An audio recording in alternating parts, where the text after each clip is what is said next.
Les amis, bienvenue chez Lotus Paris. On se retrouve pour découvrir une Lotus complètement différente de celle qu'on vient d'essayer. La Hypercar 100% électrique de Lotus, la Lotus Evija. Alors la Lotus Evija, qu'est-ce que c'est? C'est l'hypercar de Lotus.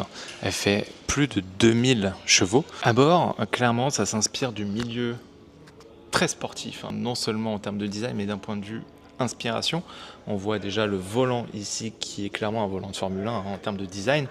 On peut même apercevoir un petit bouton DRS et toutes les commandes sont vraiment centrées et positionnées sur le volant. On a un compteur également qui est uniquement centré sur la petit conducteur. Vous n'avez pas d'écran ailleurs, il faut gagner du poids pour les performances. C'est vraiment axé du coup sur la partie conducteur et pilotage de cette Evija.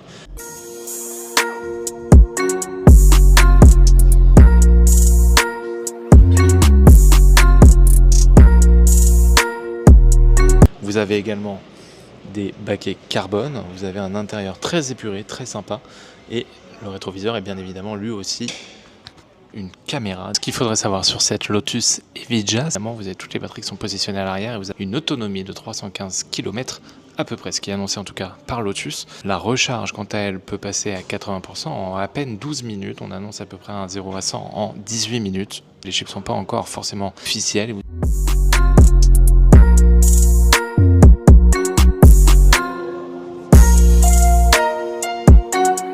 Ce qu'il faut savoir également sur cette Evija, c'est l'exclusivité de cette voiture.